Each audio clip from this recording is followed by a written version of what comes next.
Good morning, welcome to Breakfast with Roger Johnson and Nina Warhurst. Hello, good morning. Our headlines today. Boris Johnson promises big changes following his Brexit trade deal with a pledge to focus on spreading opportunity and delivering for those left behind.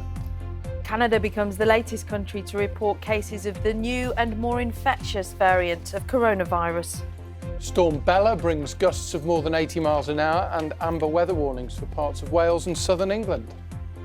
And the winds from Storm Bella are peaking right about now. Those damaging winds combined with some very wet weather, so a risk still or concern for further flooding and some treacherous conditions on the roads.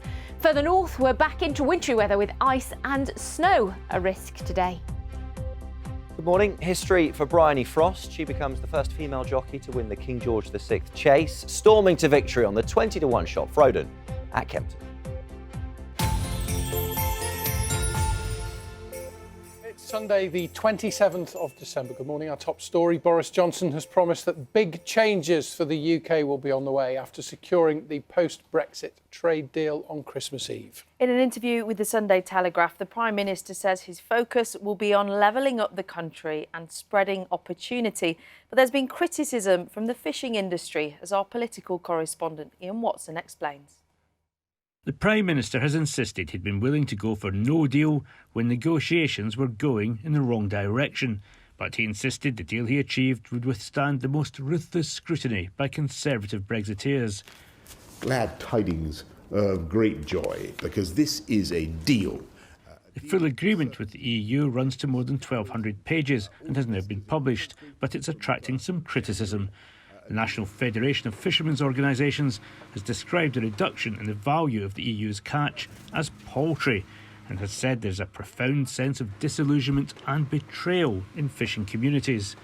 Changes to fishing quotas will be phased in over 5.5 years, with the value of the EU's catch falling by 25%. Senior UK negotiators admitted they'd compromised somewhat over fishing, but said the EU had done so too. After 5.5 years, the UK would be free to reduce EU access to its coastal waters further, but could face retaliatory action.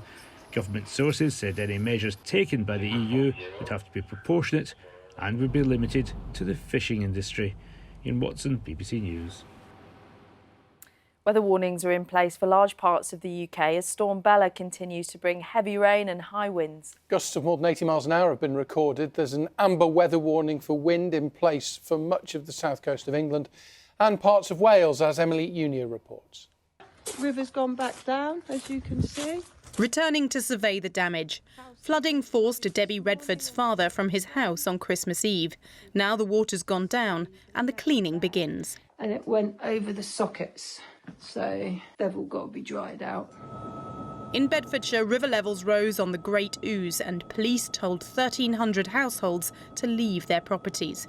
The immediate threat to life outweighed the need to follow Tier 4 coronavirus restrictions. People were allowed to seek shelter in friends' homes or emergency support centres. We've ended up doing kind of what we've done in the past kind of few years anyway, so oddly enough, it's ended up being kind of a more sociable Christmas than we were planning on. Overnight, Storm Bella has delivered more disruption. High winds have brought down trees in Wales, Devon and Sussex, making driving conditions treacherous. The Met Office has a number of weather warnings in place, including an amber alert for wind across southern and western England and coastal Wales. Emily Unia, BBC News. The coronavirus vaccine will be given to millions of people across Europe today as countries including France, Spain and Italy begin the rollout of their vaccination programmes. Meanwhile, there have been confirmed cases of the more contagious variant of COVID-19 in several European countries, as well as Canada and Japan. Tim Allman reports. Time is of the essence in the fight against COVID-19. Here at this nursing home in northeast Germany, the vaccination programme has begun a day early. Health workers said they weren't prepared to wait for the European Union's coordinated rollout, which was due to begin on Sunday. Clearly, for governments all around the world, it could be a real game changer. But as the vaccine spreads in vans and lorries across the continent, so too, it seems, does the new variant strain of the virus. It was first identified here in the UK nearly 2 weeks ago, leading to tough new restrictions for millions of people. Despite some countries effectively closing their borders to travellers from Britain, the virus has been found in parts of Western Europe and further afield. Japan and now Canada have confirmed positive tests. The new form of the virus is potentially far more infectious, but at this stage it doesn't seem to be any more severe or, crucially, any more deadly. The big question is, will the new vaccines be effective in combating it? It happens every year, for example, with influenza virus. We change the vaccine for influenza pretty much every year because of the evolution of influenza from year to year. The concern would be a similar type thing might happen then with this coronavirus. Mass vaccinations are due to begin across Europe today. And there are reports that Britain's medicine regulator could approve the so-called Oxford vaccine within a matter of days. A little hope and optimism as the new year approaches. Tim Allman, BBC News. Well, let's check in on the situation in Australia. Our reporter Phil Mercer is in Sydney. Phil, some new cases confirmed overnight there. The Sydney cluster of COVID-19 has now grown to 122, and that number may not seem much compared to other countries, but there are about 180 active coronavirus cases across the entire country. So this cluster of cases in Sydney is causing a great deal of concern for the authorities. It is focused in the Northern Beaches district of Sydney. Now, some of those coastal suburbs have gone back into lockdown. There was an amnesty for a couple of days over Christmas, but those regions are now back under those restrictions. Other parts of the Northern Beaches have stay-at-home orders imposed on residents too. There are restrictions on other parts of Sydney too.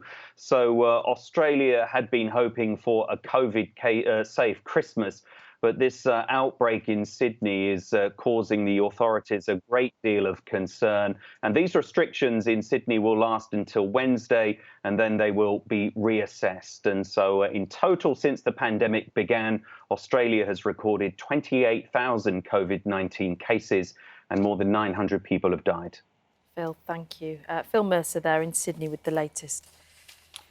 The Health Board, which runs Wales's largest hospital, has issued an urgent appeal for help to deal with a high number of coronavirus patients. The Cardiff and Vale University Health Board tweeted that it was urgently looking for medical students for its critical care department. Last week, Public Health Wales warned of an alarming rise in coronavirus cases rates across the country.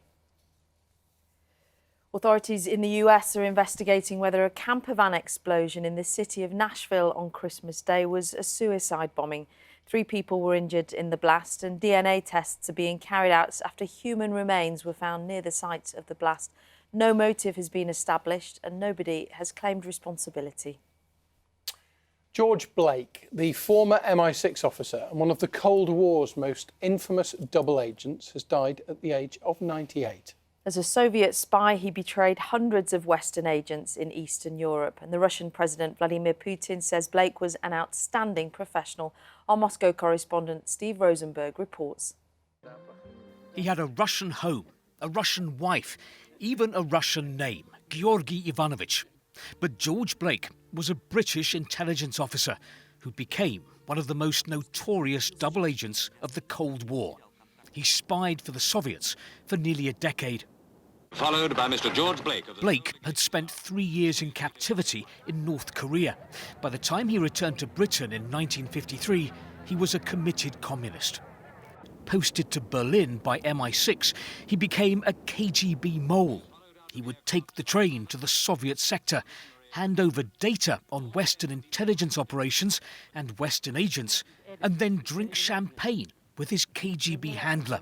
I don't know, but maybe 500, 600. Agents? Yes. You betrayed 500, 600 agents? Maybe. Blake convinced himself that what he was doing was morally right. I looked upon it like a sort of voluntary job. You know, like people... Oxfam? Yes, something like that, yes.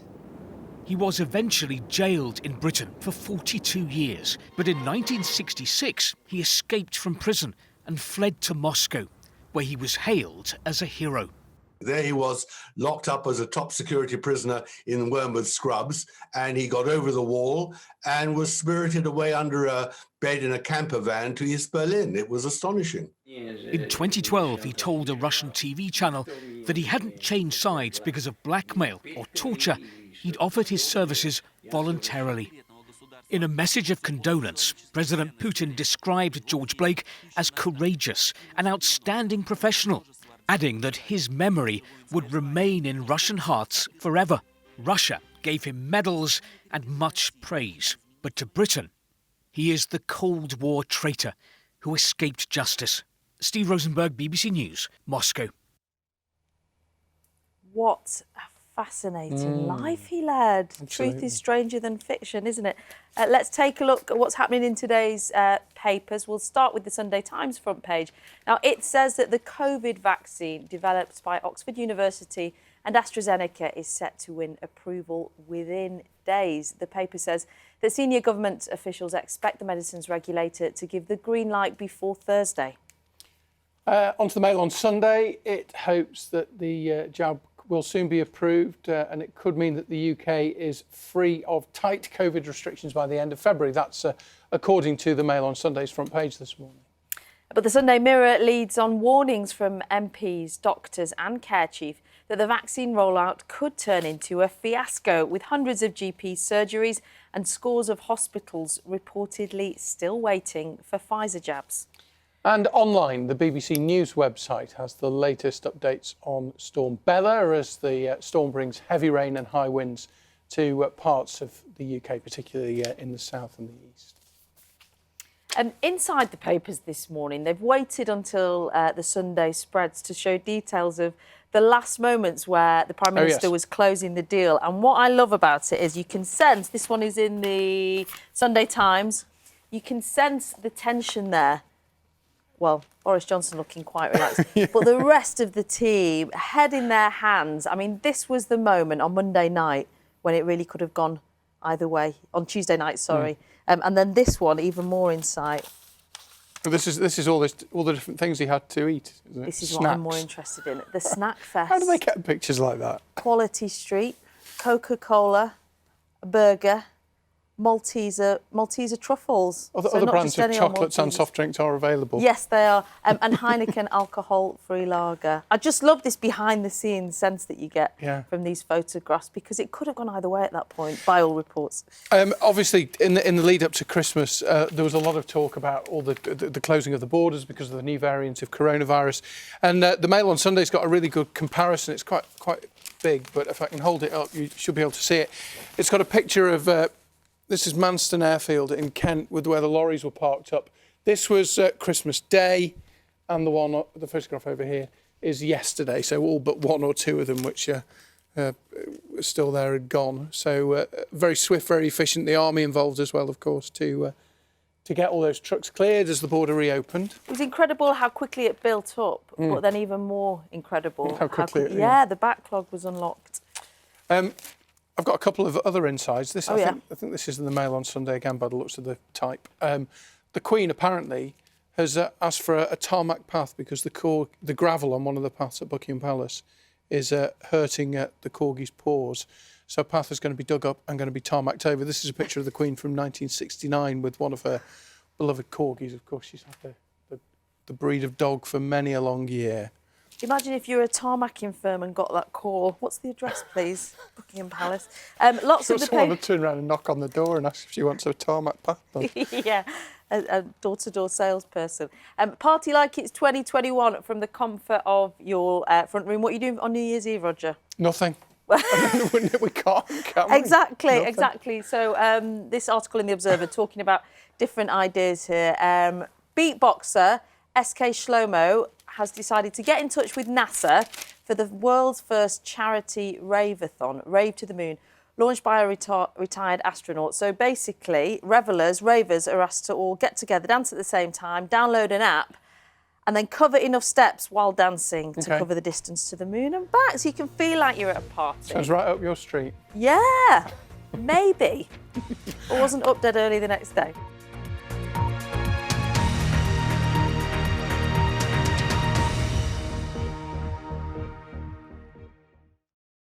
See the headlines as they happen and watch BBC News live in the app and get the full story with bbc.co.uk/news.